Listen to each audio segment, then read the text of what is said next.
আমি এই আয়োজনকে ধন্যবাদ জানাই এবং বিশেষভাবে ধন্যবাদ জানাই প্রাবন্ধিককে, কারণ এই প্রবন্ধ আমার জন্য উপকারী হয়েছে। আমি যে বিষয়ে আলোচনা হচ্ছে সেই বিষয়ে একজন একাডেমিক ব্যবসায়ী, মানে প্রযুক্তি দিয়ে যেমন লিখেছি পড়েছে এবং ভবিষ্যতে আমাকে যদি মরে না যায় আর লিখতে হবে, যেহেতু এটা একটা লার্নিং, মানে এটা একটা কি বলবো, একটা বাজার ইস্যু, যেটা বিষয়টা বাজার ইস্যু, মানে বাজার আছে। ফলে এই যে আমার এই ভাই যেমন আমিও লিখি, কিন্তু আমি এর সঙ্গে সম্পর্কিত করে এটাকে তাৎপর্যযুক্ত একটা আলাপ করা যেতে পারে এরকম আমার আর কোনো মনে হয়। এই প্রবন্ধের শিরোনাম সেই দিকে আমার নজর আকর্ষণ করেছে এবং প্রবন্ধটি পড়ে আমার মনে হয়েছে যে লেখক এই ব্যাপারটা সুন্দরভাবে প্রতিষ্ঠা করতে পেরেছে। তিনি প্রতিষ্ঠা করতে পেরেছেন পূর্ববর্তী লোকজনের কাজ বাজ দিয়ে। যেমন তিনি এশিয়াটিক সোসাইটি যে একটা মুক্তি আছে বাংলা মিডিয়া, সেটা ব্যবহার করেছেন। তিনি ওয়াকে আহমেদের লেখা ব্যবহার করেছেন। তিনি শিলাবৃষ্টি সম্পর্কে খন্দকার সাহেবের এখন পর্যন্ত লেখা সবচেয়ে ভালো বইটি ব্যবহার করেছেন সবচেয়ে বেশি। এবং তিনি খুব শিক্ষাগোষ্ঠীর লোকজনের লেখাপত্র ব্যবহার করেছেন, যার মধ্যে আমরা আন্দাজ করতে পারি সবচেয়ে গুরুত্বপূর্ণ কাজী আব্দুল। কারণ ওদের সঙ্গেই গেছে, বাকি কারোর সঙ্গেই না।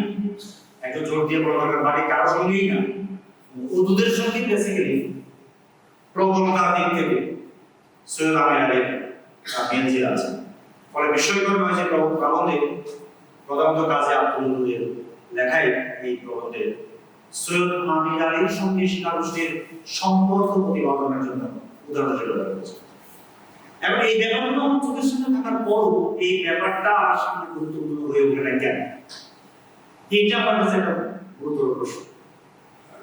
আমি যে এই ধরনের বিষয় ভাবতে অভ্যস্ত নই তাও আমি এটা দেখি বাঙালি মুসলমান সমাজের বুদ্ধিবৃত্তিক ইতিহাস আমি গত 15-20 বছর ধরে ব্যাপকভাবে চর্চা করে এসেছি। তাহলে এই জিনিস আমার চোখে পড়ে নাই। এই চোখে পড়ে নাই কেন সেটা এখানে খানিকটা আলোচনা হয়েছে।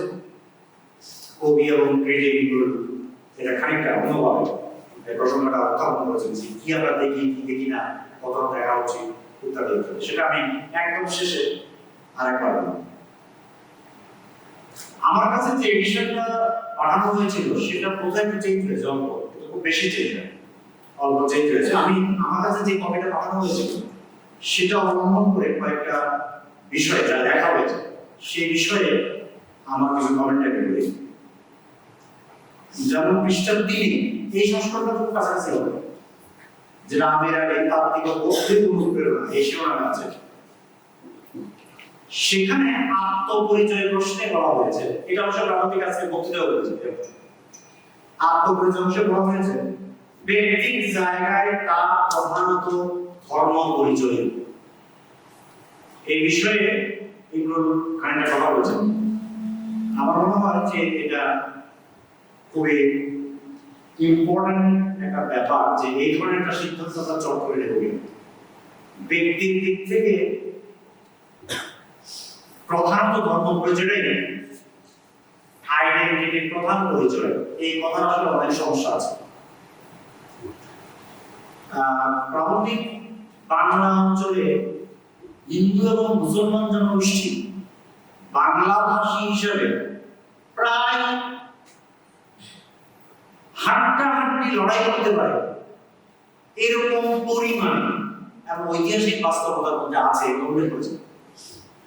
আমি এটা বহুদিন করে মনে করিয়ে দেওয়ার চেষ্টা করছি, বহুদিন করে অনবরত, যে আমরা যখন এখানকার হিন্দু মুসলমান পরিচয় নিয়ে কথা বলবো এবং সাম্প্রদায়িকতা অসাম্প্রদায়িকতা নিয়ে কথা বলবো, তখন আমাদের মনে রাখলে ভালো হয় যে পৃথিবীতে কিন্তু এরকম কমিউনিটি আর দ্বিতীয়টা নাই, যেখানে একই ভাষার অধীনে দুইটা পৃথক ধর্মের কমিউনিটি প্রায় সমান ইতিহাস ঐতিহ্য সংখ্যা এগুলোর একটা শক্তি নিয়ে আছে, আর একটা নাকি পৃথিবী।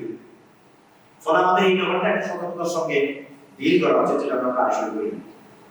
কথাটা হলো এই, আরব কিংবা জর্ডান এই দুই অঞ্চলের লোকেরা আত্মপরিচয়ের প্রধান পরিচয় হিসেবে ধর্মের কথা বলে গেল।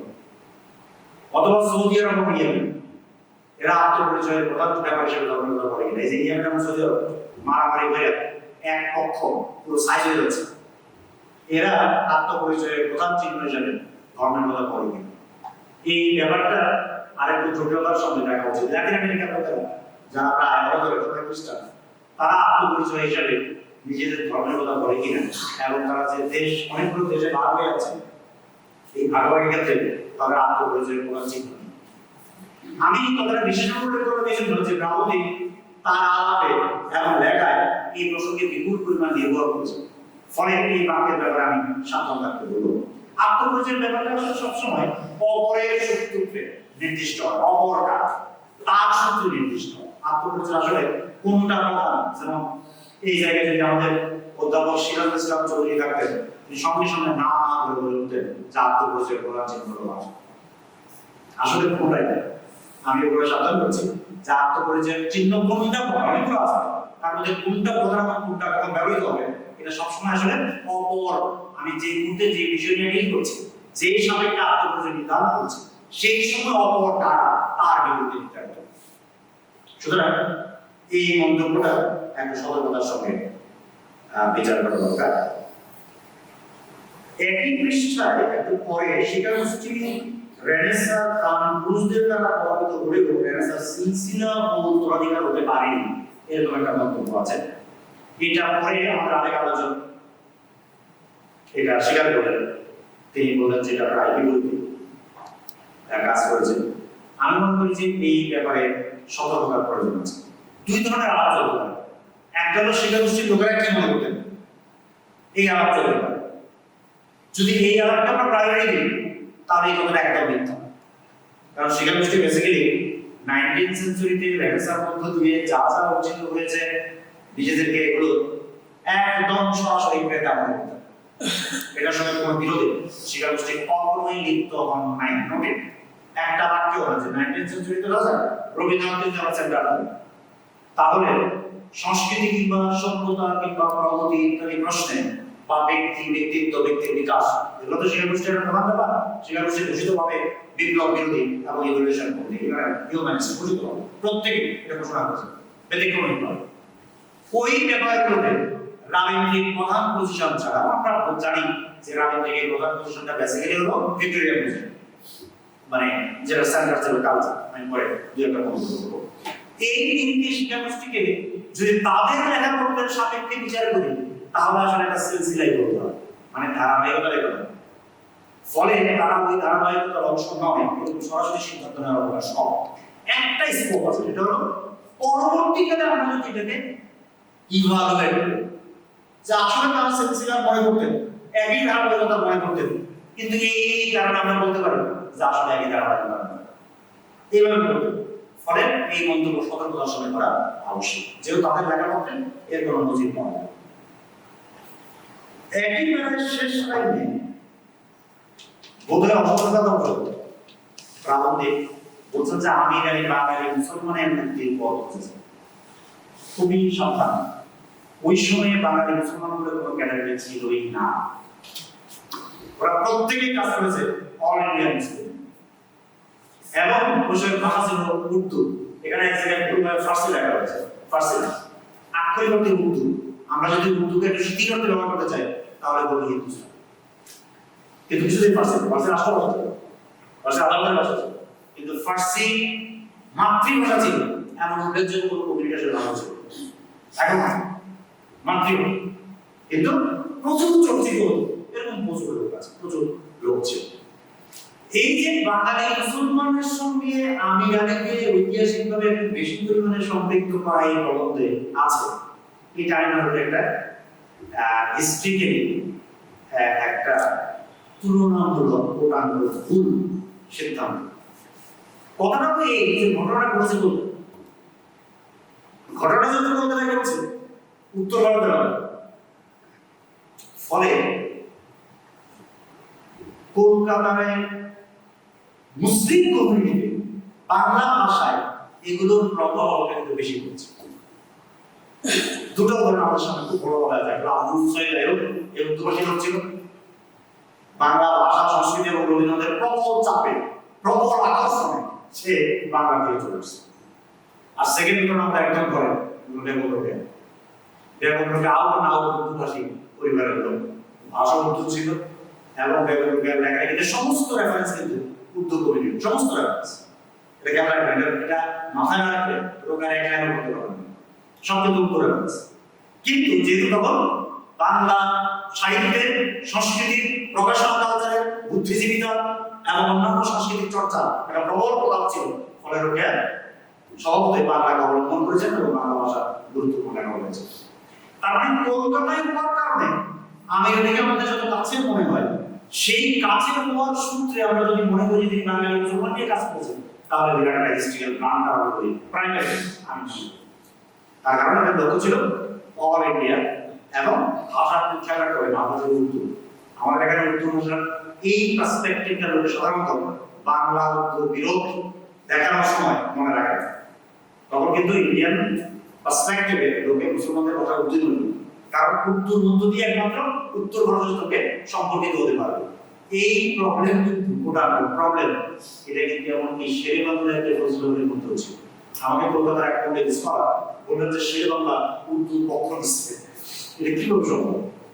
আমি বললাম যে খুবই সম্ভব। আপনি খেয়াল করে দেখবেন, যখনই ভারত মানে বাংলা প্রভিন্সের প্রদেশ সম্পর্কে আলাপ করতো, তখন তারা বাংলা কেন্দ্রিক আলাপ করতো। যখন অল ইন্ডিয়ান প্রদেশ সম্পর্কে আলাপ করতো, তখন আলাপ করতো। যখন ভারতীয় মুসলমানদের কথা বলবে, তখন কোন ভাষা কথা বলবে? উর্দু, কারণ তার আগে হিন্দি উর্দুতে উর্দু প্রতিষ্ঠিত হয়েছে, সে আগে ইতিহাস এবং লম্বা কাহিনী বুঝে যাচ্ছে। তাহলে এই যে বাংলা এবং উর্দুর একটা ব্যাপার, এবং উর্দু ভাষী লোকদের সমস্ত ভারত নিয়ে কাজ করা এবং বাংলা ভাষী লোকদের এই উর্দুর সঙ্গে বিরোধ, যেটা 1900 সালের থেকে একটা শার্প ডিসটিংশন নিয়েছে এবং বিশ্বযুদ্ধের পরের দিকে বাঙালি বুদ্ধিজীবী সমাজ এরা মোটামুটি উর্দুর বিরোধিতা করা শুরু করেছে। এই কথাটা মাথায় না রেখে আমরা যদি আমেরিকার ক্ষেত্রে সরাসরি বলি যদি বাঙালি মুসলমানদের জন্য কাজ করেছে, তাহলে খুব খারাপ হবে। তুলনায় আব্দুল লতিফ বেটার ফরিদপুরের লোক, ওর ভাষা উর্দু, কিন্তু তিনি বাঙালি অনেক বেশি সরাসরি বর্ণনা করেছেন। যেমন শিক্ষাক্রমে তার বিখ্যাত চমৎকার বক্তব্য, কিন্তু আমাদের এখানে খুব খারাপ ভাবে উদ্ধৃত হয় যে তিনি বাঙালি মুসলমান শিক্ষার জন্য উর্দু চেয়েছেন। একদম বাজে কথা। তিনি আসলে উর্দু ভাষার জন্য উর্দু চেয়েছেন এবং বাঙালি মুসলমানদের জন্য বলেছেন যে যেহেতু সিংহের উপভাষাটা হিন্দু জনগোষ্ঠী খানিকটা রপ্ত করতে পারলেও মুসলমানরা পারে না প্রমিত বাংলাটা, ফলে বিভিন্ন আঞ্চলিক ভাষায় শিক্ষা দেওয়া। এটা ছিল আব্দুল লতিফের লিখিত রিপোর্ট। তার কাছে রিপোর্ট চাওয়া হয়েছে, তিনি নেই করেছেন। আমাদের এখানে অত্যন্ত বাজাভাবে আব্দুল লতিফের এই কথাটাকে ডিসকোর করা হয়। পরের প্যারা শেষ লাইনে আমার এডিশনের পৃষ্ঠা 4, এখানে 4 বা 5 করে এখানে শেষ লাইনে লেখা হয়েছে আমির আলী ওহাবী মত খণ্ডন করে উদার যুক্তিবাদী ইসলামের ব্যাখ্যা দেন, ফলে ইংরেজ সরকারের সাথে বাংলা মুসলমানদের সম্পর্ক সহজ জীবন সম্ভব হয়। এটা ঠিকই বলেছেন, আমাদের এগুলো পরিচ্ছন্ন করেছেন যে আমরা যখন কোনো পুরনো কালের কথা ভাববো, তখন একটা পার্টিকুলার টাইম এন্ড স্পেসের মধ্যে প্লেস না করে আসলে সেই সিদ্ধান্তগুলোকে উচ্ছেদ করতে পারবো। আমাদের এটা খেয়াল রাখতে হবে। এই বিষয়ে আমি দেখলাম লোক আমাকে কিন্তু কম বলে, কিন্তু আব্দুর রাজ্জাকের পিএইচডি থিসিসে এটা ডিটেইল বলা আছে, আমি উদাহরণ বিভিন্ন বলা করি যে সিপাহী বিদ্রোহের পর যতটা ভাবা হয় মুসলমানদের অবস্থা তার চেয়ে অনেক খারাপ ছিল। বিপুল পরিমাণ লোক আসলে পার্টিসিপেট করা হচ্ছে। আমাদের কাছে যেহেতু হিন্দু কমিউনিটির ডমিনেন্সের ভিত্তিতে ইতিহাসটা দেখা হয়েছে, ফলে ইতিহাসটা নাই হয়েছে। আমি আব্দুর রাজ্জাক সাহেবের থিসিসকে যেসব কারণে অসাধারণ গুরুত্ব দিয়ে থাকি, অনেকগুলো কারণ, তার মধ্যে এটা একটা কারণ যেটা বিবিধ হয়েছে। ওই পরিস্থিতির মধ্যে কিন্তু সার্চফুল আমার কাজ করছে, এটা রাখতে হবে। ওই পরিস্থিতির মধ্যে কিন্তু আমেরিকা কাজ করছে, ফলে তাদের লক্ষ্য ছিল যে মুসলিম কমিউনিটি বাঁচিয়ে দেওয়া, জাস্ট বাঁচিয়ে দেওয়া। কারণ একের পর এক পারসিকিউশন হয়ে যাচ্ছে। অনেকগুলো বিচারের বর্ণনা কিন্তু আব্দুর রাজ্জাক সাহেব থেকে যাচ্ছে যে দলবাজার রসুলের ভাষা দিয়ে মানে নানান ধরনের ফলে এই যে সিপাহী বিদ্রোহের পার্সপেক্টিভের ব্যাপারটাকে যদি আমরা স্থাপন করতে পারি, ওই সময় মুসলিম কমিউনিটির কন্ডিশনের মধ্যে আমরা যদি ব্যাপারটাকে স্থাপন করতে পারি, তাহলে স্থানকালের কোন পার্সপেক্টিভ থেকে ওহাবী বিরোধী একটা অবস্থান নিয়ে আমির আলী ইংরেজি এবং পশ্চিমা শিক্ষার সঙ্গে মুসলমানদের একত্রিত হয়েছে, যেটা বৃহত্তর অর্থে আমরা ঠিকই বলেছি একটা মানবীয় শান্তি, সেটা আমরা যদি মনে রাখি তাহলে আমাদের এই উদ্ধৃতিটা বা এই চিন্তাটা অনেক বেশি পারফেক্ট। এবং সেই হিসাবে আমরা আসলে পরবর্তী জমানায় ব্যাপারগুলো কিভাবে ব্যবহৃত হয়েছে, কতটা হয়েছে কতটা হয়নি, সেটা অনেক ভালোভাবে নির্ধারণ করতে হবে। আমিরের প্রতি আমাদের প্রাবন্ধিক বক্তা এতটাই পক্ষপাত ছিল যে তিনি আব্দুল লতিফের ক্ষেত্রে বলেছেন যে তাই এলিট লোকদেরকে নিয়ে কাজ করেছেন উর্দু এবং ফার্সি ভাষা, কিন্তু আমিরের ক্ষেত্রে বলেননি। কথাটা কিন্তু এরকম না, আসলে আমিরের কিন্তু সুপার লেডিস্ট এবং ওইখানেই কাজ করেছেন, একটু আগে বললাম। এরপরে বৌদ্ধিক অনুরণন অংশে তিনি এক জায়গায় লিখেছেন, অভাব অনেকটা আমির আলী একাই পূরণ করেছেন, মানে মুসলিম বুদ্ধিজীবীদের যে অংশটা, এটা যদিও শিক্ষার প্রায় কথিত পারে, তারপরও এই মন্তব্য আসলে গ্রহণযোগ্য। এখানে আরো প্রচুর লোকের ব্যাপার আছে, এটা একটু বেশি হয়ে গেছে। আব্দুল ওদুদ রামমোহন সম্পর্কে মনে করতেন কুরআন মুতাজিলা এবং প্রচ্ছন্ন সুফির প্রভাব রামমোহনকে প্রভাবিত করেছিল, এবং এই কারণে রামমোহনের প্রতি তার আকর্ষণ। এটা বলেছেন আব্দুল ওদুদ সম্পর্কে আমাদের প্রাবন্ধিক এই মন্তব্য করেছেন। মন্তব্যটা একটু সতর্কতার সঙ্গে বিবেচনা করা দরকার। আমি কথা বেশি বাড়াবো না, কিন্তু এটা একটু ডিটেইল আলোচনার বিষয়। আমি আমার লেখায় কমপক্ষে 15-20 বার এটা উদ্ধৃত করেছি। সুদীপ্ত কবিরাজের বই থেকে বাক্যটা খুব জরুরি বোঝায়, এই জন্য আমি আমার মতো লেখা বলবো একই কথা উদ্ধৃত করতে। ইংরেজিতে বাংলা কথাটার অর্থ হবে যে 19 শতকের গোড়ার দিকে কলকাতায় বা ভারতে যে কালচারাল এলিটিজম ছিল, ভাষিক এলিটিজম ছিল, সেখানে ইসলাম, মুসলমান, উর্দু এবং ফার্সি জ্ঞান এসেনশিয়াল ছিল। শতাব্দীর শেষে যখন রবীন্দ্রনাথ রাজত্ব করছে, তখন এটা পুরো ডিসকোর্স থেকে সম্পূর্ণ মুছে গেছে, হাওয়া হয়ে গেছে।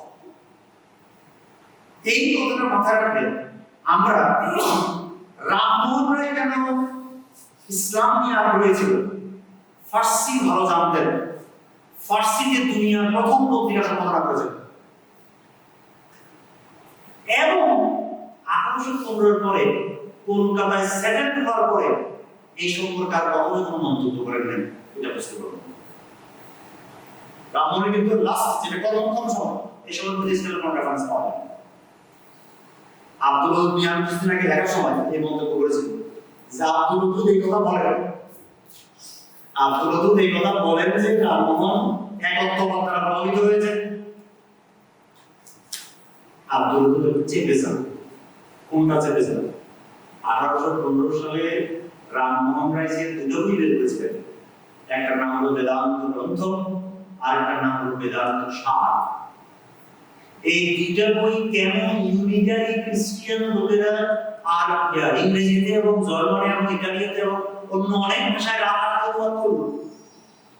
এই ক্ষেত্রে রামমোহনের ইউনিটারিয়ান বন্ধু অ্যাডামসের বইটা কি, এবং জার্মান ভাষায় কিংবা ইংরেজি ভাষায় অনুদিত বেদান্ত গ্রন্থ এবং বেদান্ত সারকে ইউনিটারিয়ান খ্রিস্টানিটির লোকেরা যে তাদের বই হিসেবে গির্জায় পড়াতো, ঠিক আছে, এই কথা কাজে আমাদের হচ্ছে লেগেছে। কারণ রামমোহন রায় কিন্তু ওই সময় ওই পর্যায়ে ব্যাপকভাবে ইউনিটারিয়ান খ্রিস্টানিটি দ্বারা প্রভাবিত ছিলেন, এবং তিনি ব্রাহ্ম ধর্মকে ওইভাবেই সাজিয়েছেন। সুতরাং বলা যে হয় যে ইসলামের একত্ববাদী ব্রাহ্ম ধর্মের একত্ববাদের উৎস, এই কথাটা সত্য, কারণ রামমোহন রায় আসলে ছিলেন ওইখানে, কিন্তু একই সঙ্গে এটা যে ইউনিটারিয়ান খ্রিস্টান থেকে আসছে এবং কার্যকর রেফারেন্স হিসেবে এসেছে, কারণ যদি দেখেন তখন ওখানে ইসলামের কোনো রেফারেন্স নেই। এই কথাটা আমাদের মাথায় রাখতে হবে। 1815 সালে রামমোহন কলকাতায় প্রবেশ করেছিলেন। কলকাতায় প্রবেশ করার যখন প্রবেশ করেন, তখন কিন্তু অ্যাংলিসাইজেশন প্রবলভাবে জয়যুক্ত হয়েছিল। তখন ওখানে ফার্সি, আরবি, উর্দু এসব ভাষার কথা কিন্তু আর ছিল। যাই হোক, এই ব্যাপারের মধ্যে একটু জটিলতা আছে, যেভাবে সরাসরি আমাদের ব্রাহ্মণ ব্যবহার করেছেন, ব্যাপারটা হয়তো সরল একটু জটিল, মানে নাই না সত্যি সত্যি মুতাজিলার প্রভাব ছিল, সত্যি সত্যি ফার্সি ওরিয়েন্টেশনের প্রভাব ছিল, সত্যি সত্যি ইসলামের তাওহীদ ব্যাপারটার প্রভাব ছিল, সত্যি সত্যি ছিল। এমনকি আমাদের হাবিব ভাই কুষ্টিয়া ইউনিভার্সিটি, তিনি ব্রাহ্মণ নিয়ে যে বই বাংলা একাডেমি থেকে প্রকাশ করেছিলেন ছোট একটা বই, সেখানে পুরো রামমোহনকে একত্ববাদের একজন প্রচারক হিসেবে দেখিয়েছে পুরো বইতে। ঠিক আছে, আমার শুধু বক্তব্য সামান্য যে একত্ববাদ শুধু ইসলাম থেকে আসতে ব্যাপারটা এরকম নয়, কারণ ইন্ডিয়ান খ্রিস্টানিটি তখন জোরালোভাবে এই চিন্তা করছে, কারণ তারা ধর্মের দিক থেকে একটু তখন চাপে ছিল, ওই যে ট্রিনিটি এবং অন্যান্য গ্রুপের চাপ ছিল, ফলে ব্যবহার করছে। একদম শেষ দিকে, শেষের আগের পৃষ্ঠায় মোতায়েন চৌধুরী সম্পর্কে একটা মন্তব্য আছে। তিনি বলতে চান, মোতায়েন চৌধুরী সম্পর্কে বলা হচ্ছে, ধর্মের আদেশগুলো গুরুত্বপূর্ণ, তার ভিতরে রুহানি প্রেরণার কারণে। রুহানি মানে কি? মোতায়েন চৌধুরী ব্যবহার করেছিল হাই কন্টেন্স, মোতায়েন চৌধুরীর যে ভাষা প্রভাব তাদের রুহানি করে ব্যবহার করার কারণ নিছক খোদার আদেশ বলেন। কিন্তু এই কথাটা মোতায়েন চৌধুরী বলবেন, এই কথাটা কাজী আব্দুল লতিফ বলবেন। কেন বলবেন? তার কারণ বেসিক্যালি তারা ধর্মের কিংবা যে কোনো মতাদর্শের একটা রিজিড ফরমেশনের বাইরে একটা সজীব প্রাণ ধর্মের ভিতর চর্চিত যে রূপ, সে রূপেই প্রচার করছে। এর মধ্যে মোতায়েন চৌধুরী সম্পর্কে আমি সাবধান করছি এই জন্য যে মোতায়েন চৌধুরীর একটু একটা বাক্য কোট করলে মোতায়েন চৌধুরীকে সেটা রিপ্রেজেন্ট করবে না। এই কথা বলে রাখে যে শিক্ষা গোষ্ঠীর 6 জন লোকের প্রত্যেকে কিন্তু প্র্যাকটিসিং মুসলমান ছিলেন, এটা আমরা মাথায় রাখতে হবে। শিক্ষা গোষ্ঠীর 6 জন লোকের প্রত্যেকে, এদের মধ্যে একজন আবুল ফজল, যার কথা লিখে আমাদের আহমদ সভা বাঙালি মুসলমানের মন লেগেছে। ঠিক আছে, এমনকি যিনি ধর্ম অশিক্ষিত লোকের কালচার বইলা গত 75 বছর ধরে বিখ্যাত হয়ে গেছে, ওই মোতায়েন চৌধুরী তার ছিল প্র্যাকটিসিং মুসলমান। এই যে গানের উস্তাদ কাজী মোতায়েন কিন্তু চিন্তা চর্চার দিক থেকে মোতায়েন চৌধুরীর যে স্কুল, যে পজিশন, ওই পজিশন থেকে এই বাক্য হজম করে। এই বাক্যটা মোতায়েন চৌধুরীর নামে বললে এটা মিসরিডিং হয়, মানে একটা বাক্য পাবো কিন্তু এই ডাজ রিপ্রেজেন্ট মোতায়েন চৌধুরী as all, বরং এটা কাজী আব্দুল লতিফের একদম ঠিক আছে। ইনফ্যাক্ট আমি মনে করি দেব যে সৈয়দ আমির আলীর সঙ্গে শিক্ষা গোষ্ঠীর যে আলোচনা, এটা বেসিক্যালি কাজী আব্দুল লতিফের থেকে খাটে আলাদা, কারণ এই যে ফিলোসফিক্যাল থিওলজিক্যাল আগ্রহ, এই আগ্রহটা 6 জনের মধ্যে একমাত্র কাজী আব্দুল লতিফ করেছে, আর 5 জনের একজন হচ্ছে, বাকিরা মুসলমান নট থিওলজি এবং ইসলাম, এই জন্য আমাদের পার্থক্য আছে। তাহলে ইস্তিহাদ এবং সৃষ্টিশীলতা, এটা এই ক্যাটাগরি, যেটা মানে ধর্মের সৃষ্টিশীলতা। সৃষ্টিশীলতা মানে কি? একটা টাইম এন্ড স্পেসের মধ্যে, পার্টিকুলার টাইম এন্ড স্পেসের মধ্যে যে কোনো ধর্মীয় চর্চা একটা নতুন রূপ লাভ করে, সেটা রেশনাল। এই যে স্কুলটা, এটা তো মুতাজিলার প্রতি আব্দুল লতিফের আকর্ষণের কারণ, এটা সৈয়দ আমির আলীর চিন্তার মূল ব্যাপার, এবং সেটা শিক্ষা গোষ্ঠীর অনেকের লেখার মধ্যে, আমি আবার মনে করে এই প্রধানত কাজী আব্দুল লতিফের লেখার মধ্যে বিশেষভাবে এসেছে। ফলে এই ব্যাপারটাকে প্রায়োরিটি দেওয়া ঠিকই আছে, আমি শুধু বলছি যে এটা যেন মোতায়েন চৌধুরীর থেকে না, মোতায়েন চৌধুরী এই বিষয়ে এক অন্যরকম পজিশন আছে। সব মিলিয়ে এই প্রবন্ধের মধ্যে এবং বক্তব্যে আমাদের প্রাবন্ধিক কেন এত লম্বা ভূমিকা করে আমাদেরকে মুসলমান এবং হিন্দু আলাদাভাবে ডেভেলপ করেছে, এটা বোঝার একটা পরিষ্কার না। আমাদের কাছে ইসলামের বিষয় এই প্রবন্ধের জন্য সেটা উল্লেখ করেছিল, লম্বা সময় নিয়েছে, বলে এখানে অনেক বিষয় আছে যেগুলো আলোচনা করছে। তিনি উদ্দুত এবং অন্যদের ভাষ্য গ্রহণ করেছেন, তিনি মুসলিম সাহিত্য সমাজের অন্যান্য বক্তব্যেরও নিয়েছেন, এবং সবচেয়ে পারফেক্টলি ব্যবহার করেছেন দুটো লেখা। আমরা আন্দাজ করতে পারছেন কাজী আব্দুল লতিফের বলে সেটা। তার মধ্যে একটা লেখার নাম সম্মোহিত মুসলমান, আর একটা লেখার নাম কাজী আব্দুল লতিফ, সবাই বলছে তারাই জানে, আর একটা লেখা আবশ্যিকভাবে হবে কোরআনের আল্লাহ। কাজী আব্দুল লতিফের সবচেয়ে বিতর্কিত কোরআনের আল্লাহ সম্মোহিত মুসলমান, সবচেয়ে বিতর্কিত গ্রন্থ। এটা নিয়ে হাউস বা প্রতিবাদ চলছিল, এবং ওই লেখার মধ্যেই কিন্তু তিনি বেসিক্যালি ওই প্রস্তাবগুলো উত্থাপন করেছিলেন যে আমরা কোন একটা ব্যক্তিকে অবলম্বন করে একটা ক্রিট তৈরি করার তুলনায়, একটা মুমিনের মতো সেটেল কাঠামো তৈরি করার তুলনায় আমরা যদি তাকে আন্তরিকভাবে আমাদের মতো মানুষ হিসেবে রেশনাল এবং লজিক্যাল এন্টিটি হিসেবে আমরা যদি পাঠ করতে পারি, অনুসরণ করতে পারি, তাহলে সেটা জিন্দাভাবে আমাদের সমাজে কার্যকর হবে। আদারওয়াইজ সেটা অনেক দূরবর্তী, সেটা বোঝার মতো হবে এবং সেটা কোনো কাজে আসবে না। সম্মত মুসলমানের এই বক্তব্য আমিরারের সঙ্গে সম্পর্কিত করে এই ব্রাহ্মণদের বক্তব্যটা ঠিকঠাক ভাবে প্রতিষ্ঠিত করেছেন বলে আমার ধারণা। একই ঘটনা বলছি কিন্তু কোরআন আল্লাহ বলতে কোরআন আল্লাহ প্রবন্ধের এই বক্তব্য আমার আগে ধারণা ছিল না যে এটা আমিরারি সরাসরি ব্যবহার করেছে। এটা আমাদের মতো আমাদের কাছে পড়ে সেটা অসাধারণ ব্যাপার। আল্লাহ আমাকে রঞ্জিত এই কথা ব্যবহার করে একটা ছোট্ট প্রবন্ধে কাজী আব্দুল ওদুদ আল্লাহর গুণবাচক নামগুলোকে অসীম গুণের আধার করে তার কিংবাংশে নিজেকে রঞ্জিত করার যে প্রস্তাবে ছোট্ট প্রবন্ধ উপস্থাপন করছেন, এটা অসাধারণ। তাহলে আমাদের নতুন শিক্ষা হলো যেটা যে আমিরার থেকে সরাসরি এসেছে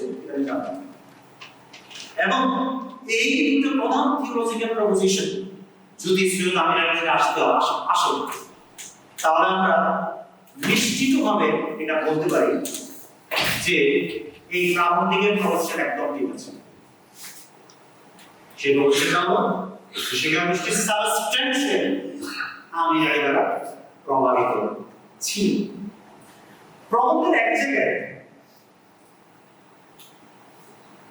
কাজী আব্দুল ওদুদের একটা উদ্ধৃতি আছে, সেটা সৈয়দ আমিরারি সম্পর্কে, যেখানে কাজী আব্দুল ওদুদ বলেছেন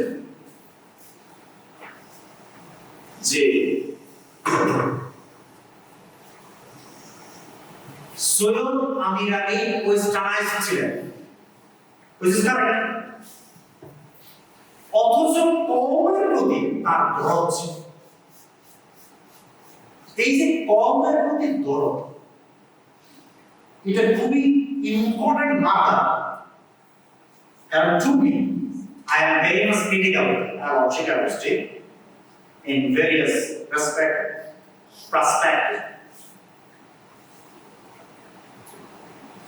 আমি যখনই শিক্ষাগোষ্ঠী ক্রিটিক করি তখন আমি প্রথম করে রাখি যে বাংলাদেশের ইতিহাসে একসঙ্গে এতজন চিন্তাশীল গুরুত্বপূর্ণ প্রাবন্ধিক আর কখনো আবির্ভূত হয় না।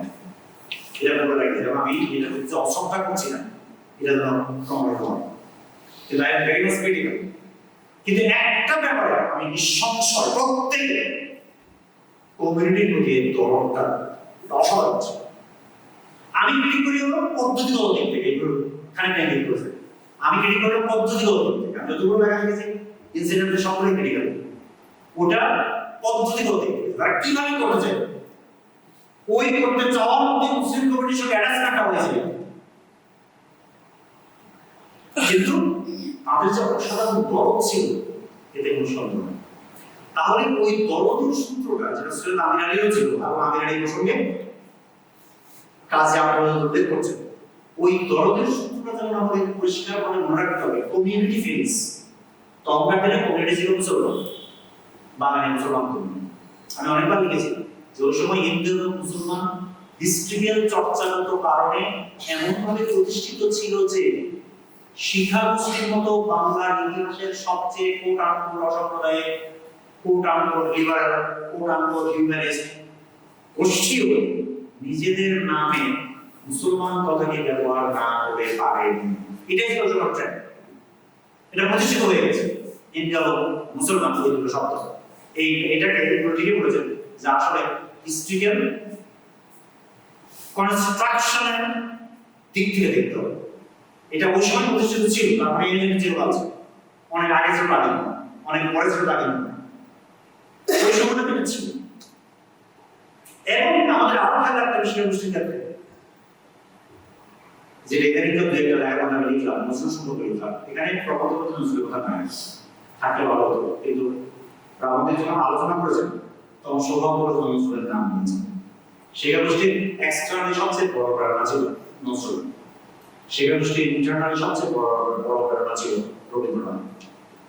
আমরা যখন শিক্ষাগোষ্ঠী সম্পর্কে আমাদের সঙ্গে মিলিয়ে এই আলাপ করব তখন আমাদের এই কথাটা মনে রাখা দরকার যে আমিরারি ইনফ্লুয়েন্সটা পার্সিয়াল হতে বাধ্য, এবং আমিরারি ইনফ্লুয়েন্সটা আমরা কেবল দেখাবো সমস্ত ক্ষেত্রে যে সমস্ত ক্ষেত্রে ব্যাপারটা ইসলামিক থিওলজিক্যাল প্র্যাকটিসের সঙ্গে যুক্ত, ইসলামের আর্লিয়ার ব্যাপারগুলোকে রিকনস্ট্রাক্ট করে বর্তমান সমাজকে উজ্জীবিত করার ক্ষেত্রে যুক্ত।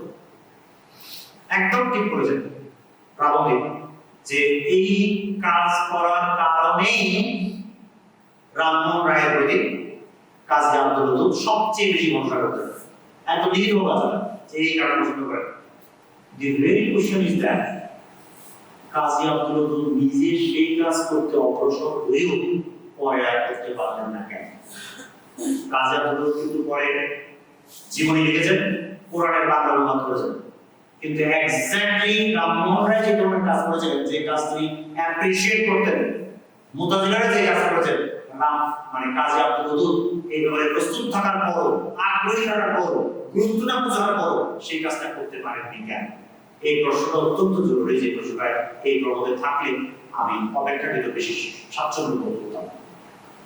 আর বাকি পাঁচজনের ক্ষেত্রে এই প্রশ্ন আসেই না, কারণ বাকি পাঁচজন এই লাইনে বলি ওরা বাঙালি মুসলমান নিয়ে কাজ করছে, থিওলজি নিয়ে না। এখন একদম শুরুতে আমি যেটা বললাম সেটা বলে শেষ করি, যে একটা রেফারেন্স থাকা সত্ত্বেও এটা আমার চোখে পড়ে গেল। চোখে পড়ে না তার কারণ শিক্ষা গোষ্ঠী সম্পর্কে আমরা অনেকেই ভুলে যাই যে অ্যারাউন্ড 1900 বাংলাদেশ অঞ্চলে যে একটা অসাম্প্রদায়িক হিন্দু মুসলমান সম্প্রীতির সম্পর্ক শুরু হয়েছিল, যার প্রমাণ মেলে তার বেস্ট প্রোডাক্ট হলো কাজী নজরুল ইসলাম, আর্লি হিন্দু কমিউনিটির প্রোডাক্ট হলো দীনেশচন্দ্র সেন, হরপ্রসাদ শাস্ত্রী ইত্যাদি ইত্যাদি, এবং বেস্ট রাজনৈতিক এক্সপ্রেশন হলো সিআর দাস এবং সুভাষ চন্দ্র বসু।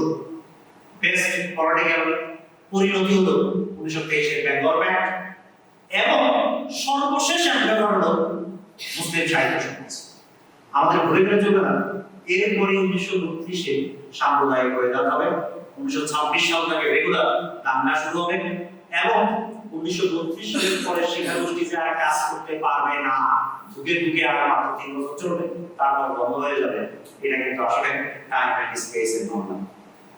লোকে ইচ্ছে করে সব কাজ করতে পারে না, তখন পরিস্থিতি পুরো পাল্টে গেছে।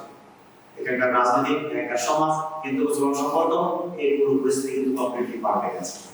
এই পরিস্থিতির মধ্যে পাকিস্তান গভর্নমেন্টে এই শিক্ষা গোষ্ঠীর লোকেরা কি ভূমিকা পালন করেছে, তাদের অবস্থান কি ছিল, অন্যরা তাদের সম্পর্কে তখন কি ভাবছে? 60s-এ যখন বেঙ্গলি ন্যাশনালিস্টিক মুভমেন্ট শুরু হয়, তখন শিক্ষা গোষ্ঠীকে কোথায় প্লেস করা হচ্ছে? 80s-এ যখন বেঙ্গলি ন্যাশনালিজম নতুন করে নিউ বেঙ্গলি ন্যাশনালিজম যেটাকে আমি বলি সেটা শুরু হয়, তখন শিক্ষা গোষ্ঠীর সম্পর্কে কি কাজ হচ্ছে, তাকে কিভাবে দেখা হচ্ছে, এই ব্যাপারগুলো ভাবলেই, একটু আউটলাইন টানলেই আমরা বুঝতে পারবো যে কেন আমি এই বিষয়টাকে মনোযোগ দেওয়ার মতো বিষয় হিসেবে আগে আবিষ্কার করি নাই। এটা শুধু আমার ব্যাপার না, এটা আসলে সামগ্রিক চর্চার বিষয়। ফলে আজকে প্রাবন্ধিক এবং আয়োজকরা এই গুরুত্বপূর্ণ আলোচনার সূত্রপাত করার মধ্য দিয়ে একটা দারুণ কাজ করেছেন, এবং আশা করি যে একেবারেই স্থান এবং কালের বাস্তবতার মধ্যে প্লেস করে এই সম্পর্কগুলোকে বোঝার ক্ষেত্রে আমাদের এখানে আলোচনা এবং চর্চার সংস্কৃতি উত্তরোত্তর করা। আমাদের সবাইকে ধন্যবাদ জানাচ্ছি।